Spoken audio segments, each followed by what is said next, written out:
Hello friends, मैं हूं सन्मय प्रकाश और आपका स्वागत है सरकारी जॉब न्यूज़ में। और इस करंट अफेयर्स वीडियो में सबसे पहले इंपॉर्टेंट टॉपिक्स देखते हैं। तो आईएमएफ ने एक रिपोर्ट जारी की है, उसके मुताबिक बहुत बड़ी संख्या में आर्टिफिशियल इंटेलिजेंस की वजह से नौकरियां जाने वाली हैं। ये डेटा आया है, इंपॉर्टेंट आंकड़ा ही है। वर्ल्ड इकोनॉमिक फोरम, एक बहुत बड़ा इवेंट दुनिया में, वो शुरू हो चुका है और भारत से भी कई मंत्री वहाँ पर जाने वाले हैं मीटिंग में शामिल होने के लिए। इसके अलावा औद्योगिक घरानों के लोग भी जा रहे हैं। एशियाई जो शीतकालीन खेल 2025 में होने वाला है, उसका मस्कट यानी शुभंकर जारी कर दिया गया है। एक रिपोर्ट गवर्नमेंट ने जारी की है, यानी नीति आयोग ने जारी की है। बहुआयामी गरीबी से बाहर निकले हैं बड़ी संख्या में, उसका डेटा बताएंगे। और बहुआयामी गरीबी क्या होती है उसके बारे में बताएंगे। डेनमार्क में नए सम्राट बन गए हैं। ऑपरेशन अमृत शुरू किया है एक राज्य ने। झारखंड ने कई जिलों को सूखाग्रस्त घोषित किया है। और भी कई इंपॉर्टेंट टॉपिक है, उन सब पर चर्चा करेंगे दोस्तों। तो शुरू करते हैं दोस्तों। और इन्फॉर्म आपको कर दूं कि नया ऐप आ चुका है सरकार जॉब न्यूज़ का। अगर आपने पहले से मेंबरशिप लिया हुआ है तो जाइए डाउनलोड कीजिए नया ऐप, और खोलते ही आपको सबसे ऊपर में दिखाई देगा इस तरीके का जो रेड कलर में जो ब्लिंक कर रहा है वो, ठीक है। तो वहाँ पर आपको करना है क्लिक, और फिर जो मेंबरशिप प्लान है वो आपका उसमें एक्टिव हो जाएगा और वहाँ जा सकते हैं। अच्छा, उसमें ना एक जब अंदर जाएंगे तो उसमें एक कंटेंट का ऑप्शन आएगा। वहीं पर फोल्डर में सारे जो पीडीएफ है, टेस्ट सीरीज़ हैं, वो सब रखे हुए हैं। ओके, तो देखिएगा ज़रूर। इस वीडियो के डिस्क्रिप्शन में लिंक दिया हुआ है उसका। ओके, चलिए अब आगे बढ़ते हैं, शुरू करते हैं। वर्ल्ड इकोनॉमिक फोरम यानी WEF की सालाना मीटिंग किस शहर में 15 जनवरी से शुरू हुई है? ये 19 जनवरी तक चलेगी। आंसर का इसका दावोस, स्विट्जरलैंड में है ये दावोस। बहुत ही इंपॉर्टेंट मीटिंग होता है और कई बार एग्जामिनेशन में पूछा जा चुका है कि इसकी सालाना मीटिंग है वो कहाँ पर होती है। तो ये ध्यान रखना है, दावोस में हुई है इस बार भी, और हर साल वहीं पर आयोजित की जाती है। 15 से 19 जनवरी तक इस बार आयोजित की जा रही है। और इस बार की थीम क्या है, तो ये भी सवाल हो सकता है। थीम जो है रीबिल्डिंग ट्रस्ट, यानी विश्वास का पुनर्निर्माण, ये है थीम। दरअसल युद्ध और संकटों से जो बिखरती हुई दुनिया है उसको ध्यान में रखते हुए इस थीम को बनाया गया है। और इसमें भारत के 3 मंत्री जैसे स्मृति ईरानी, अश्विनी वैष्णव और हरदीप सिंह पुरी, वो मौजूद होंगे, वहाँ पर पहुँच रहे हैं। और 3 राज्यों के चीफ मिनिस्टर भी शिरकत कर रहे हैं, वहाँ जा रहे हैं, ठीक है।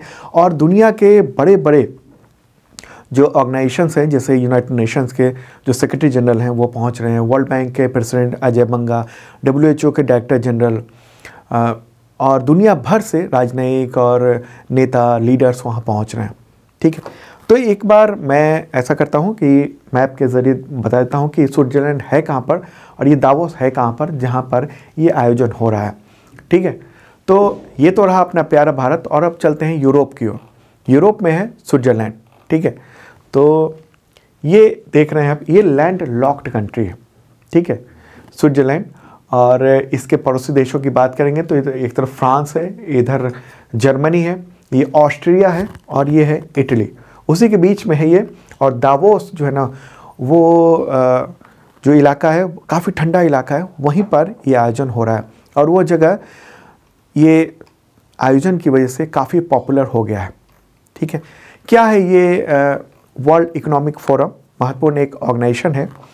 तो ये हिंदी में कहते हैं विश्व आर्थिक मंच।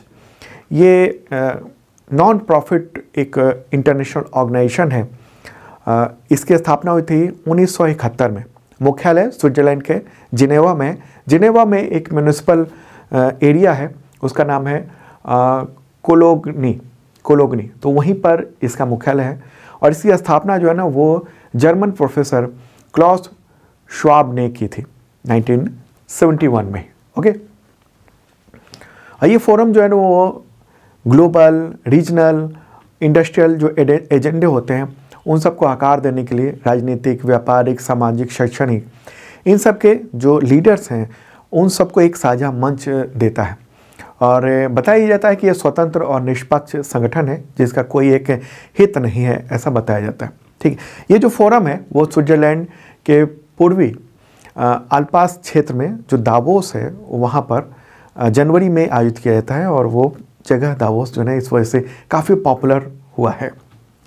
चलिए दोस्तों, अब आगे बढ़ते हैं, अगला क्वेश्चन लेते हैं। बहुत ही महत्वपूर्ण क्वेश्चन है। अंतर्राष्ट्रीय मुद्रा कोष यानी इंटरनेशनल मॉनेटरी फंड शॉर्ट में कहेंगे IMF। तो उसके अनुसार कृत्रिम बुद्धिमत्ता यानी आर्टिफिशियल इंटेलिजेंस से दुनिया में कितने प्रतिशत नौकरियां जाने का खतरा बना हुआ है? आंसर होगा 40%। मतलब अभी जो दुनिया में जितनी नौकरियां हैं उसकी 40% वो खत्म होने का खतरा है, क्योंकि उसकी जगह आर्टिफिशियल इंटेलिजेंस जो है ना वो रिप्लेस हो जाएगा। तो आप न्यूज़ भी देख रहे हैं द हिंदू में, AI will impact 40% of jobs globally से IMF चीफ। तो IMF के चीफ कौन है? उनका नाम है क्रिस्टलिना जॉर्जिवा। क्या नाम है? Kristalina Georgieva. ये हैं IMF की मैनेजिंग डायरेक्टर ने चीफ हैं। इनका ये कहना है कि आर्टिफिशियल इंटेलिजेंस दुनिया भर में जॉब सिक्योरिटी के लिए बड़ा ही खतरनाक साबित होने वाला है। और ये स्विट्जरलैंड में जो यानी दावोस में जो वर्ल्ड इकोनॉमिक फोरम की सालाना मीटिंग हो रही है 15 जनवरी से शुरू हो चुकी है। तो उसी से ठीक पहले, उसमें शामिल होने से ठीक पहले इन्होंने नई रिपोर्ट का जिक्र किया है और ये कहा है कि बहुत ही आगे समस्या होने वाली है। आर्टिफिशियल इंटेलिजेंस एक इम्पॉर्टेंट चीज़ है, चूँकि इतनी बड़ी बात हो रही है तो आपके एग्जामिनेशन के पॉइंट ऑफ व्यू से ज़रूरी है। तो एक बार समझते हैं कि आर्टिफिशियल इंटेलिजेंस है क्या। AI यानी कृत्रिम बुद्धिमत्ता कहेंगे और शॉर्ट में AI कहेंगे आर्टिफिशियल इंटेलिजेंस को। ये एक ऐसी मशीन जो कि बुद्धिमान है, यानी उसमें ब्रेन जैसी कुछ शक्तियां हैं, खुद से डेटा का एनालिसिस कर सकता है, बात कर सकता है, कई भाषाएं बोल सकता है, समझ सकता है, मुश्किल से मुश्किल सवालों का जवाब तलाश कर सकता है और जो भी काम आप दे रहे हैं उसको अंजाम दे सकता है। AI का उदाहरण है जैसे OpenAI का जो ChatGPT है, काफ़ी पॉपुलर है। अगर आपने यूज़ नहीं किया तो अभी से यूज़ करना शुरू कर दीजिए, क्योंकि वो आपके पढ़ाई में भी वो सहायता कर सकता है। ठीक है। गूगल का एक बार्ड है, बार्ड नाम से आर्टिफिशियल इंटेलिजेंस चैटबॉट है। ये चैटबॉट है, तो इससे आप जो भी कहेंगे, जो भी आप पूछेंगे वो उसका जवाब देगा। ऐसा लगेगा कि कोई व्यक्ति आपसे बातचीत कर रहा है। अगर खुशी जाहिर करेंगे तो वो भी खुशी जाहिर करेगा। अगर आप सैड मूड से वहाँ पर जा रहे हैं और बोल रहे हैं कि मैं सैड हूँ, तो आपको समझाने की भी कोशिश करेगा। ठीक है। और इसके अलावा बहुत सारे काम वो कर सकता है। अगर हम उदाहरण के तौर पर अगर देखें सिर्फ, तो AI अब जो है ना सबसे ज़्यादा प्रभावी होता जा रहा है बहुत तेज़ी से। एक समय आपको, अगर आप शायद आपको पता नहीं होगा या सुनते होंगे आप, कि जब कंप्यूटर आया था उस वक्त भी ये माहौल बना था कि बहुत सारे जॉब्स जाएंगे, और उस समय भी जॉब्स गई थी, कई सारी नौकरियां लोगों की गई थी, क्योंकि जो नई चीज़ आ रही है अगर आप उसकी ओर अपने आप को बदल नहीं रहे हैं तो फिर खतरा बड़ा बना हुआ है। और बहुत सारे, ज़्यादातर लोगों में ऐसा देखा जाता है कि वो वक्त के साथ अपने आप को नहीं बदलते हैं। तो यहाँ पर जो IMF की जो रिपोर्ट है ना, उसमें एक संदेश भी है कि आप अपने आप को बदल लीजिए, आप आर्टिफिशियल इंटेलिजेंस को यूज़ करना शुरू कर दीजिए और उसके जो खतरे हैं उसको समझना शुरू कर दीजिए, ताकि उससे रिलेटेड जो बहुत सारी जॉब भी आने वाली हैं तो उसका असर जो है ना आप पर ना हो। ठीक है, मुझे लगता है समझ रहे होंगे बात।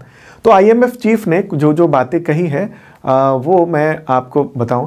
देखिए, एक तो ये कहा है कि विकासशील देशों में AI का प्रभाव कम हो सकता है, लेकिन वैश्विक स्तर पर ये करीब 40% नौकरियों पर AI का असर पड़ेगा।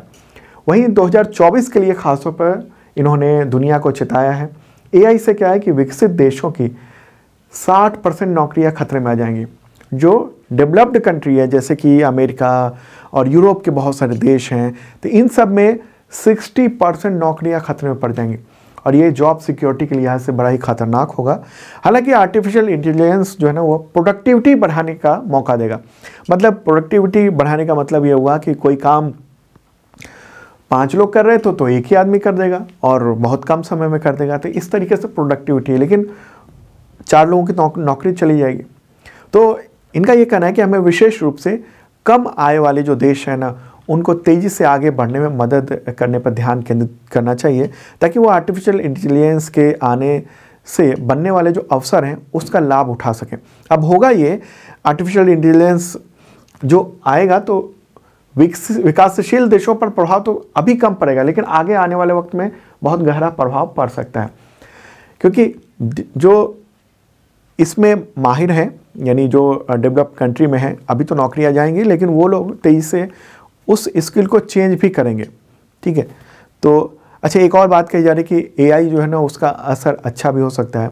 आईएमएफ की जो रिपोर्ट है उसमें ये कहा गया है कि दुनिया भर में मतलब काफ़ी नौकरियों पर एआई का तो असर पड़ेगा, लेकिन जो बाकी बची हुई आधी नौकरियां हैं ना उसमें अच्छा प्रभाव देखने को मिल सकता है।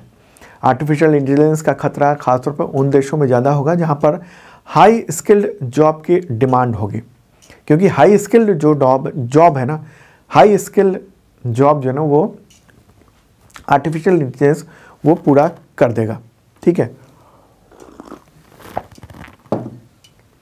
तो आईएमएफ के चीफ जॉर्जिवा, उनका ये कहना है कि एक तरफ तो आर्टिफिशियल इंटेलिजेंस आने से आपकी नौकरी हो सकता है कि पूरी तरीके से खत्म हो जाए, लेकिन दूसरी तरफ नौकरियां बढ़ेंगी भी, नौकरियों के अवसर भी बढ़ेंगे, तो प्रोडक्टिविटी बढ़ेगी और इससे क्या होगा कि इनकम और लिविंग स्टैंडर्ड भी बढ़ेगा, लेकिन कुछ ही लोगों को बढ़ेगा जिनको आर्टिफिशियल इंटेलिजेंस का इस्तेमाल करना बेहतर तरीके से आता है और अपने आप को वो ढाल सकें। ठीक है। अच्छा, अभी भी ही शुरू हुआ है आर्टिफिशियल इंटेलिजेंस का असर और दुनिया में नौकरियों पर असर होने लगा।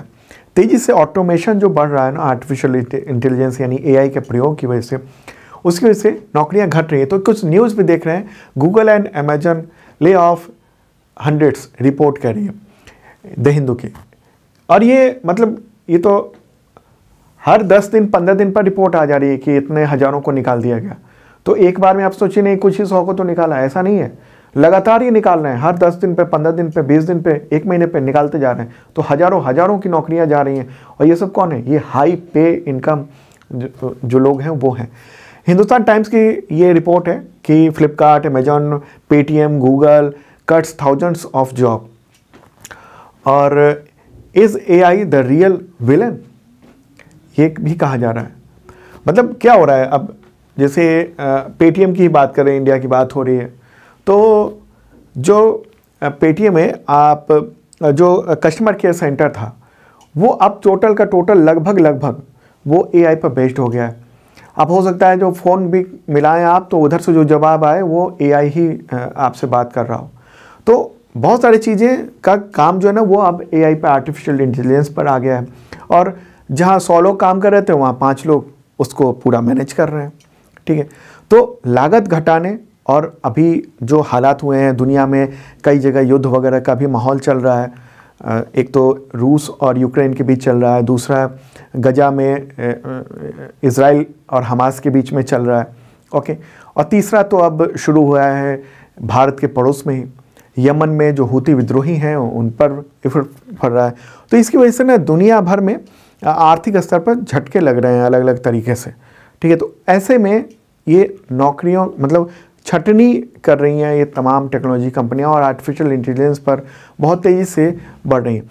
यहाँ तक कि आपको बताऊं कि आर्टिफिशियल इंटेलिजेंस उसका यूज़ किया जा रहा है छटनी के लिए। एचआर अधिकारी जो है ना वो छटनी के लिए भी एआई का ही यूज़ कर रहे हैं लोगों को। ठीक है। तो ये पूरी मुख्य बात है, लब्बू लुआब ये है और ये बहुत ही महत्वपूर्ण है आपके एग्जामिनेशन के लिए, क्योंकि आर्टिफिशियल इंटेलिजेंस दुनिया भर में डर का भी माहौल पैदा कर रहा है कि नौकरियों का क्या होगा अब हमारे। ठीक है। तो मेरी सलाह ये है कि आप आर्टिफिशियल इंटेलिजेंस का यूज़ करते रहिए और उसमें स्किल अपनी आप आगे बढ़ाइए। नौकरियों का खतरा तो रहता है लेकिन उसी में आगे बढ़ना है, इसमें निराश होने की बात नहीं है। ठीक है। नई नई चीज़ें आएंगी। अब आईएमएफ के बारे में जान लेते हैं, चूँकि जो रिपोर्ट जारी हुई है आईएमएफ के द्वारा जारी हुई है। इसका मुख्यालय है वाशिंगटन डीसी में, अमेरिका में। स्थापना हुई थी 27 दिसंबर 1945 को। Managing director Christina Georgieva. First deputy managing director कौन है? गीता गोपीनाथन, भारतीय मूल की हैं। अच्छा, इसका उद्देश्य क्या है?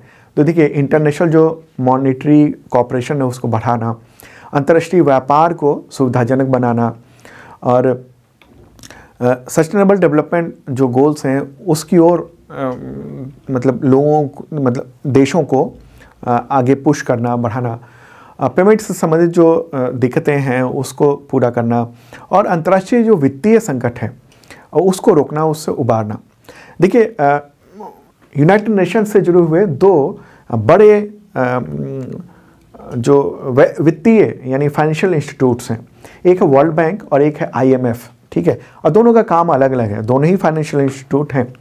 एक तरफ वर्ल्ड बैंक क्या करता है ना, वर्ल्ड बैंक करता है डेवलपमेंट के लिए फंड देता है देशों को, ठीक है, जैसे बहुत बड़े बड़े ब्रिज बनाने हैं, सड़कें बनानी है बहुत बड़े पैमाने पर, या कोई बड़ा प्रोजेक्ट करना है, या गरीबी को कम करने के लिए कुछ अभियान चलाना, तो उसके लिए वहाँ से लोन मिलता है देशों को। जबकि आईएमएफ का काम क्या है ना, मूल रूप से आईएमएफ का काम है वो जो देश जो आर्थिक संकट में फंस चुका है उसको बेल आउट कराना, मतलब उनको एक सहायता राशि देना ताकि वो जो देश है वो बर्बाद ना हो सके। जैसे हमारा पड़ोसी जो चीन है, पड़ोसी श्रीलंका है, इन सबको जो फंड मिल रहा है वो आईएमएफ से मिल रहा है, ठीक है। तो आईएमएफ फंड दे रहा है जिसकी वजह से उसकी अर्थव्यवस्था जो है वो बची हुई है, डूबते डूबते उसको बचाने का काम आईएमएफ करता है।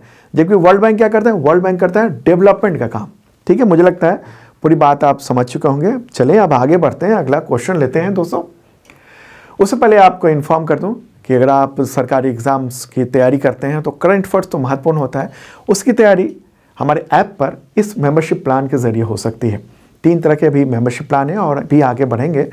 अभी एक बेसिक मेंबरशिप प्लान है जो कि SSC level, police, UP police हो गया, बिहार पुलिस हो गया, या राज्यों के एसएससी हैं उन सब के लेवल के एग्जामिनेशन के करंट अफेयर्स की तैयारी कराई जाती है।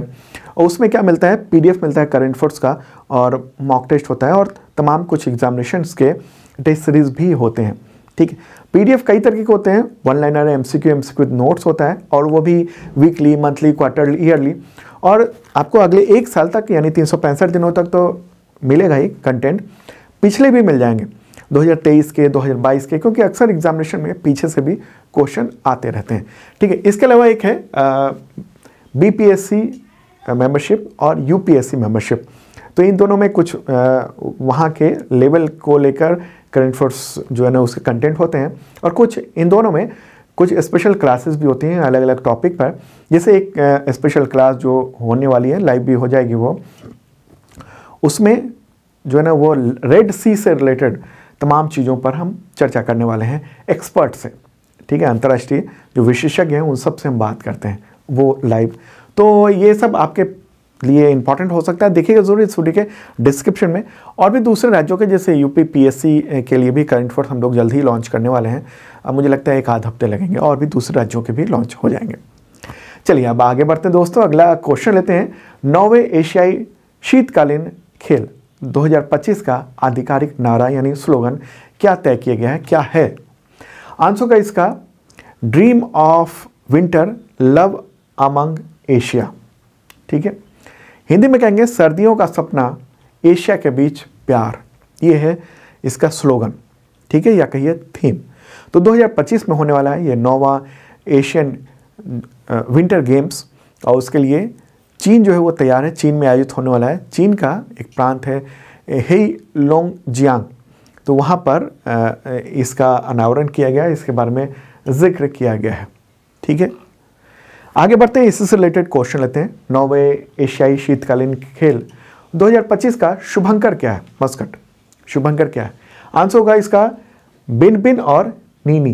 क्या है? बिन बिन और नीनी। फोटोग्राफ दिखा देना चाहता हूँ, ये है बिन बिन और नीनी, ठीक है। ये जो दोनों हैं साइबेरियाई बाघ शावक के प्रतीक हैं, और इस प्रतीक को नाम दिया गया है ब्रेक थ्रू, ठीक है। इसमें स्पीड स्केटर, बकाइन फूल, डांस रिबन, ये सब इसमें आपको देखने को मिल रहा है। तो ये है जो 9वें शीतकालीन एशियाई खेल है, तो उसका ये शुभंकर हुआ, ठीक है, ध्यान रखिएगा आप। आगे बढ़ते हैं, अगला क्वेश्चन लेते हैं, और ये भी बहुत ही इंपॉर्टेंट है। नीति आयोग की एक रिपोर्ट आई है, उसके अनुसार 2013-14 से 2022-23 तक यानी 9 साल के दौरान कितने लोग बहुआयामी गरीबी से बाहर निकले हैं? आंसर का इसका 24.82 करोड़ लोग, ठीक है, 24.82 करोड़ लोग। और ये न्यूज़ भी देख रहे हैं द हिंदू में, ठीक है, लेटेस्ट रिपोर्ट ये है, कल देर रात को ही ये जारी हुई रिपोर्ट। रिपोर्ट क्या है, मतलब एक चर्चा पत्र है, और उसका नाम है, डिस्कशन पेपर है ये, उसका नाम है multi dimensional poverty in India since 2005-06। ठीक है, 2005-06 से उसके बाद जो जिस तरह से गरीबी पे हम लोगों ने काम किया है भारत ने, उससे क्या इफेक्ट हुआ है उस पर है। लेकिन यहाँ बहुआयामी गरीबी की बात हो रही है। अच्छा, किसने जारी की है रिपोर्ट? तो नीति आयोग के जो सीईओ हैं, सीईओ का नाम क्या है? चीफ एग्जीक्यूटिव ऑफिसर का, तो BVR सुब्रमण्यम। क्या नाम है? BVR सुब्रमण्यम। तो उन्होंने ये रिपोर्ट जारी की। अच्छा, आप देख लेते हैं बहुआयामी गरीबी होती क्या है। देखिए, अधिकांश देशों में तो वैसे गरीबी को धन की कमी, यानी रुपए या जो मुद्रा है उसकी, व्यक्ति गरीब उस तरह से देखा जाता है कि उसके पास पैसे कितने कम हैं। फिर भी क्या होता है कि गरीब लोग अपनी गरीबी के अनुभव को थोड़ा उस रूप में नहीं मानते हैं, व्यापक मानते हैं। उसको देखा जाता है बहुआयामी गरीबी। बहुआयामी गरीबी मतलब कि एक विश्व स्तर पर मान्यता प्राप्त एक जांचने का या परखने का एक तरीका है, और भारत इसे राष्ट्रीय MIP यानी नेशनल बहुआयामी गरीबी सूचकांक से तय करता है। और इसको मापने के लिए 3 कैटेगरी है मुख्य तौर पे। एक हेल्थ है, एक एजुकेशन है, और एक लिविंग स्टैंडर्ड है। तो इन सब के टोटल 12 इंडिकेटर्स होते हैं। तो इनमें कौन कौन है? एक तो न्यूट्रिशन हो गया, पोषण हो गया। दूसरा है बाल और किशोर जो मोर्टेलिटी है वो है। Maternal health, years of schooling, मतलब बच्चे जो है किस एज में स्कूल जा रहे हैं, स्कूल अटेंडेंस कैसा लग रहा है, कुकिंग फ्यूल की क्या स्थिति है, यानी रसोई गैस, सैनिटेशन स्वच्छता की क्या स्थिति है, ड्रिंकिंग वाटर मिल रहा है कि नहीं, हाउसिंग यानी उसको घर की फैसिलिटी है कि नहीं है, इलेक्ट्रिसिटी उसके पास है कि नहीं है, एसेट्स हैं कि नहीं, और बैंक अकाउंट है कि नहीं। तो इन सब 12 जो है ना वो इंडिकेटर्स पे ये तय किया जाता है। मूलतः 3 जो ये हैं कैटेगरी, उससे ये 12 टोटल इंडिकेटर्स मिलते हैं। और इसमें से अगर 1/3 संकेतों में अगर खराब प्रदर्शन किसी व्यक्ति का है तो उसको बहुआयामी गरीबी माना जाता है। ठीक है, अगर कुकिंग फ्यूल मिल रहा है, मान लीजिए सैनिटेशन की व्यवस्था है, ओके, और ड्रिंकिंग वाटर मिल रहा है, और इलेक्ट्रिसिटी भी मिल रहा है, तो अगर 4 चीज़ भी होगी ना तो वो फिर वो बहुआयामी गरीबी में नहीं है। समझ रहे हैं आप? तो ये एक अलग तरह का पैमाना है कि इसमें से अगर 4 नहीं है तो भी वो गरीबी बहुआयामी गरीबी में हम मानेंगे, नहीं तो उन सबको गरीब नहीं मानेंगे, बहुआयामी गरीब नहीं मानेंगे। ठीक है, ये है बहुआयामी गरीबी क्या होती है, वो मुझे लगता है आप समझ चुके होंगे। PDF में मैंने पूरा डिटेल दिया हुआ है, हिंदी और इंग्लिश दोनों लैंग्वेज में, डिस्क्रिप्शन में दिया हुआ है। तो PIB ने और द हिंदू ने इस रिपोर्ट में कुछ आंकड़े भी दिए हैं। 2005-06 में जो बहुआयामी गरीबी थी वो 55.34% थी देश की आबादी का, ओके, और 2013-14 में ये 29.17% रह गई, काफ़ी अंतर हुआ।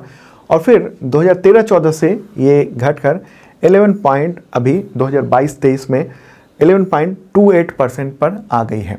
तो मतलब सरकार का कहना है, नीति आयोग का कहना है कि काफ़ी तेज़ी से हमने ये छलांग लगाया है। तो आप देख रहे हैं कि बहुआयामी गरीबी में हमें कितनी कमी देखने को मिल रही है। और ख़ास तौर पर जो उत्तर प्रदेश, बिहार, मध्य प्रदेश, राजस्थान, इन सब में लार्जेस्ट डिक्लाइन देखा गया है बहुआयामी गरीबी में। ठीक है, बहुआयामी गरीबी में गिरावट देखी गई है। जैसे सबसे ज़्यादा जो गिरावट हुई है बहुआयामी गरीबी में पिछले 9 साल में, वो उत्तर प्रदेश में 5,94,00,000 लोग वो बहुआयामी गरीबी से बाहर निकले हैं। ठीक है, इसके बाद बिहार की स्थिति है, वहाँ 3,77,00,000 लोग बहुआयामी गरीबी से बाहर निकले हैं, ऐसा कहना है गवर्नमेंट का, नीति आयोग की रिपोर्ट का। फिर मध्य प्रदेश का स्थान है, वहाँ 2,30,00,000 लोग गरीबी से निकले हैं, बहुआयामी गरीबी से। फिर राजस्थान में 1,87,00,000 लोग गरीबी से यानी बहुआयामी गरीबी से बाहर निकले हैं। ठीक है, तो ये टोटल जो आंकड़ा है ये सब आप देख रहे हैं। ठीक है, तो अब बात कर लेते हैं नीति आयोग की, जिसने रिपोर्ट जारी की है। स्थापना हुई थी 1 जनवरी 2015 को। इसके अध्यक्ष होते हैं प्राइम मिनिस्टर, उपाध्यक्ष होते हैं जो उनका नाम है सुमन बेरी, और CEO जिन्होंने रिपोर्ट जारी की है उनका नाम है BVR सुब्रमण्यम। नेक्स्ट क्वेश्चन लेते हैं। और दोस्तों पसंद आ रहा हो तो लाइक बटन दबा देना और शेयर कर दीजिए तमाम दोस्तों को ज़रूर से ज़रूर। तो क्वेश्चन होगा अगला, डेनमार्क के नए सम्राट का नाम बताएं, किंग ने। आंसर होगा फ्रेडरिक एक्स। क्या नाम है? Frederick x. और न्यूज़ भी देख रहे हैं आप, ठीक है। तो 14 जनवरी को उन्होंने डेनमार्क के नए सम्राट के तौर पर पदभार ग्रहण कर लिया, ठीक है। ताजपोशी हो गई उनकी। इससे पहले उनकी माँ थी उस पद पर, सम्राज्ञी थी या कहें महारानी थी। उनका नाम है मार्गरेट द्वितीय, ठीक है। तो उन्होंने स्वेच्छा से अपना पद त्याग कर दिया। उसके बाद उनके बेटे की ये ताजपोशी हुई है। एक बार डेनमार्क को भी देख लेते हैं, मैप के ज़रिए समझ लेते हैं, ठीक है। तो ये तो रहा अपना प्यारा भारत। और अब चलते हैं यूरोप की ओर। डेनमार्क यूरोप में है, ठीक है। तो ये यूरोप में, यहाँ देख रहे हैं आप, ये है डेनमार्क रेड कलर में, ठीक है। और इसकी राजधानी क्या है? कोपेनहेगन। क्या है राजधानी? कोपेनहेगन। मुद्रा है यहाँ के डेनिश क्रोन। प्राइम मिनिस्टर हैं यहाँ के मेटे फ्रेडरिक्सन। आबादी लगभग 59 लाख के आसपास है। इसके पड़ोसी देशों की बात करेंगे तो यहाँ पर ये तो नॉर्वे हो गया, ये स्वीडन हो गया, ठीक है। और ये हो गया जर्मनी। पड़ोसी देश देख लिया। अच्छा, ये समुद्र 2 समुद्रों से घिरा हुआ है। इधर है नॉर्थ सी और इधर है बाल्टिक सी, ठीक है। क्लियर होगी बात मुझे लगता है। और ये अब वहाँ के किंग बन गए हैं, यानी सम्राट बन गए हैं, ठीक है, सम्राट। तो अब बात कर लेते हैं ये फ्रेडरिक एक्स नाम है इनका सम्राट का, कि वहाँ किसके पास शक्ति होती है। ये सम्राट हैं तो वहाँ प्रधानमंत्री भी हैं। तो क्या है, देखिए जैसी स्थिति ब्रिटेन में है ना वहाँ के राजा की, चार्ल्स की, वैसे ही इनकी स्थिति है यहाँ पर, ठीक है। डेनमार्क में औपचारिक शक्ति निर्वाचित संसद और उसकी सरकार के पास रहती है और उम्मीद की जाती है कि जो सम्राट हैं वो दलगत राजनीति से ऊपर रहेंगे। वो संवैधानिक रूप से वहाँ के सबसे ऊंचे पद पर है, ठीक है। लेकिन सारा कामकाज जो है ना प्रधानमंत्री के हाथ में होता है। अगला क्वेश्चन लेते हैं। शायर मुनव्वर राना का निधन हो गया 14 जनवरी 2024 को। तो उन्हें किस पुस्तक के लिए उर्दू भाषा का साहित्य अकादमी पुरस्कार मिला था? उर्दू भाषा के लिए। आंसर का इसका शाहदाबा। क्या नाम है? शाहदाबा। उसके लिए उनको मिला था 2014 में साहित्य अकादमी पुरस्कार। साहित्य के क्षेत्र में सर्वोच्च पुरस्कार माना जाता है इसको, अलग अलग भाषाओं में दिया जाता है। हालांकि इन्होंने 2015 में अवार्ड वापस कर दिया था। असहिष्णुता बढ़ने, इनका कहना था असहिष्णुता बढ़ रही तो इस वजह से, ठीक है। तो उस शाहदाबा में तकरीबन 30 गज़लें हैं, 40 नज़में हैं और एक गीत है। और उन्होंने एक बुक भी लिखी थी अपनी माँ पर, तो वो काफ़ी चर्चित हुआ था, ठीक है। इनका जन्म हुआ था 26 नवंबर 1952 को और इंतकाल हुआ इनका 14 जनवरी 2024 को। आगे बढ़ते हैं, अगला क्वेश्चन लेते हैं। पुस्तक है Gandhi a life in 3 campaigns. तो उसके लेखक कौन है जिस बुक को जनवरी 2024 में लॉन्च किया गया उस बुक को? आंसर का MJ अकबर।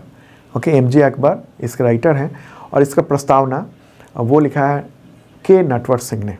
आगे बढ़ते हैं, अगला क्वेश्चन लेते हैं। किस राज्य सरकार ने एंटीबायोटिक्स के अत्यधिक उपयोग को रोकने के लिए ऑपरेशन अमृत, यानी उसका ऑपरेशन अमृत का फुल फॉर्म है anti microbial resistance intervention for total health, तो ये शुरू किया है किसने, किस राज्य सरकार ने?